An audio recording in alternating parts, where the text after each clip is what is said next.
देखो भाई, college list बनाते समय ना बहुत सारी चीजें दिमाग में रखनी चाहिए और उस तरह से हमें कॉलेज लिस्ट तैयार करना चाहिए। तो वो चीजें मैं इस वीडियो के अंदर आपको कवर करने वाला हूँ। और एक चीज ये स्टार्टिंग में बोल देना चाहता हूँ कि सिंपल सी बात है, इतने तो समझदार आप सभी को बन जाना चाहिए कि अगर आपका 50% आया है और आप कॉलेज लिस्ट 80 या 90% वाला बना रहे हैं, या कोई आपको बना के दे रहा है, तो बना के नहीं दे रहा है, आपको बना रहा है। सिंपल सी सीधी सी बात है गाइस, क्योंकि इतना आपको समझदार हो जाना चाहिए कि आपके अकॉर्डिंग ही आपको कॉलेज, आपके परसेंटाइल के अकॉर्डिंग ही आपको कॉलेज मिलेगा। हाँ, जो परसेंटाइल है उसमें सबसे बेस्ट कॉलेज कौन सा है, बेस्ट कोर्स कौन सा है, उस पर आपको रिसर्च करना चाहिए, ना कि अपने से बहुत ज्यादा आगे वाले परसेंटाइल पे रिसर्च करना चाहिए। इसका कोई मतलब ही नहीं, ना कोई हाथ पैर ही है गाइस। तो सिंपल सी बात है, और ऐसे ही करने की वजह से हमें कैप 1 कैप 2 कैप 3 में ही कॉलेज मिलता ही नहीं। पर अगर हम दिमाग से काम करेंगे तो हमें कैप 1 में ही कॉलेज मिल जाएगा, और इसके बाद बेटरमेंट ऑप्शन लेके थोड़ा और हम अपने आप को अपडेट, अपने कॉलेज को थोड़ा बहुत ट्राई कर सकते हैं थोड़ा और अच्छा करने का।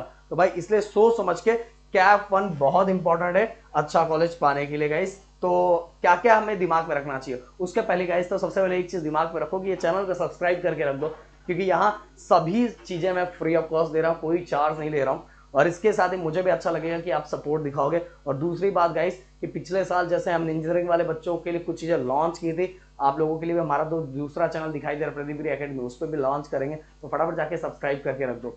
अब कॉलेज लिस्ट कैसे तैयार करें?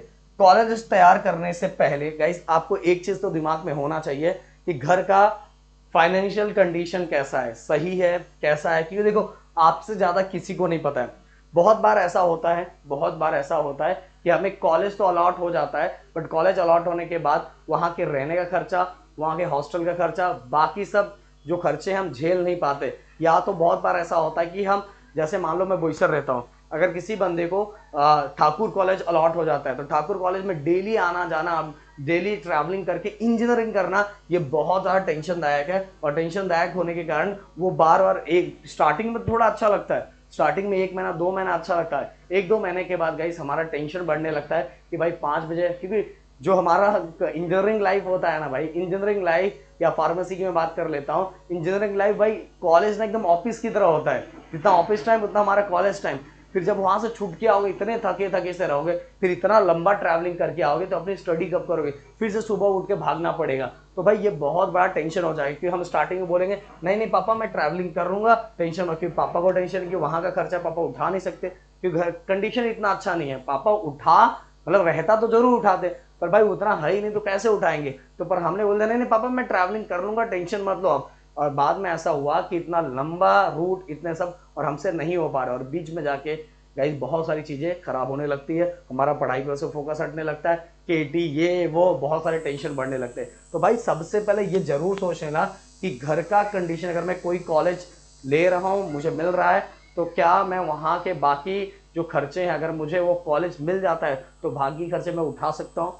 ये आपके दिमाग में होना चाहिए, नहीं तो आगे जाके बहुत ज़्यादा प्रॉब्लम क्रिएट होता है। पहले ही घर पे बात कर लेना कि अच्छे से क्लियर कर लेना, मम्मी पापा इतना खर्चा आने वाला है। क्योंकि सिंपल सी बात, अगर आपको मेन मुंबई में जाके, मैं एग्जांपल ले रहा हूँ, अलग अलग जगह का ले सकते हो, वहां जाके रहना है तो रेंट से लेके हर चीज़ों से लेके बहुत ज़्यादा खर्चा होता है। तो ये आपको दिमाग में रखना है। दूसरी बात गाइस, कि इसके बाद आपको जिस कॉलेज में आप सोच रहे हो, उस कॉलेज का लिस्ट बनाते समय, अगर मान लो आपका 60% आइला है, आपका मान लो 60% आइला है, तो गाइज आपको क्या करना है, लिस्ट ऐसे बनाना है, 5+ करो और -5 करो, मतलब 5% ज्यादा करो।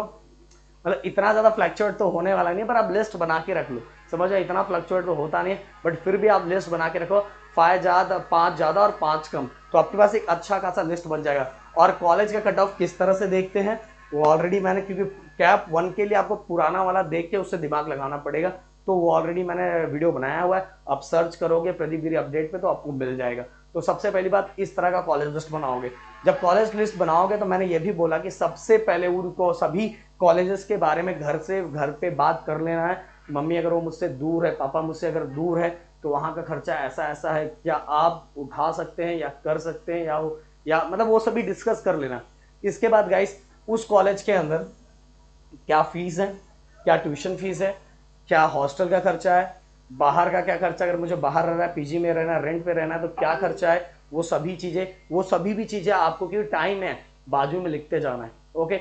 इसके साथ ही गाइस, वहां का प्लेसमेंट, वेबसाइट पे क्या है, ऑन वेबसाइट पे क्या दिखाई दे रहा है, या अगर वो उस सभी जितना आपने कॉलेज लिस्ट बनाया उस कॉलेज लिस्ट में कोई आपका दोस्त हो या जो पहचान का हो या कोई जानता हो, या तो आपका कोई और ऐसा कोई हो कि जो उससे कनेक्टेड हो, उससे कॉल करके पूछोगे तो सच पता चलेगा कि सच में यहाँ कॉलेज में प्लेसमेंट मिलता है कि नहीं मिलता है। क्योंकि देखो ज्यादातर जो वेबसाइट पे दिखता है वो बिल्कुल गड़बड़ दिखता है, उसके पीछे बहुत सारी चीजें झूठ होती है, समझ में आए? इसीलिए आपको क्या करना है कि वहां, तो मैं ऐसा नहीं बोल रहा कि सभी कॉलेजेस का, बट ज्यादातर कॉलेजेस का ऐसा ही होता है। इसीलिए आपको क्लियर करने के लिए वहां जिसने 2 सेकंड या थर्ड ईयर में पढ़ा है उससे पता लगाना पड़ेगा।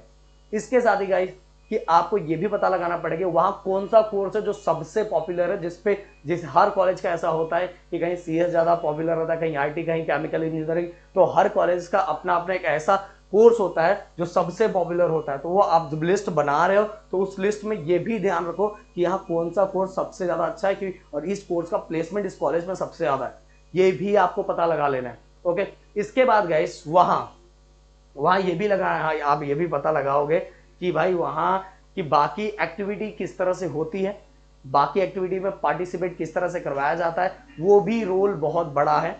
और इंजीनियरिंग के लिए बहुत सारी ऐसी चीजें चाहिए जो वहां अवेलेबल है कि नहीं है, ये भी आपको पता लगाना है। तो ये सभी कॉलेज बनाते समय आपके दिमाग में रहना चाहिए। इसके बाद गाइस देखो, अगर ये आप बना लोगे फिर उसके बाद आपको दिखेगा कि आपके पास जितना आपने जितने कॉलेज लिस्ट बना उसमें ये सभी का रिक्वायरमेंट सबसे ज्यादा। आप मान लो आपने 20 कॉलेज बनाया, 20 कॉलेज में आपको अपने आप दिख जाएगा कि यार सबसे अच्छा कॉलेज कौन सा दिख रहा है। तो जब आप ऑप्शन फॉर्म भरोगे फर्स्ट नंबर पे तो भाई आप ऐसा रख दोगे कि वो अगर आपको मिल गया तो आपका लक, और सेकेंड थर्ड से जो आपने लिस्ट बनाया है उसमें सबसे जो टॉप पे उसको सेकंड नंबर पे, उससे थोड़ा जो नीचे वो थर्ड नंबर पे, then fourth, fifth, six, seven, eight, ऐसे करके। इस तरह से अगर आप तैयार करोगे तो आपका अच्छा खासा एक कॉलेज का लिस्ट तैयार हो जाएगा, और उसी को कॉलेज लिस्ट को आप ऑप्शन फॉर्म में भरने के टाइम भी अच्छे से पहले ही डिजाइन कर सकते हो कि मैं ऐसे ऐसे करके ऑप्शन फॉर्म में क्या करूंगा, फिल करूंगा।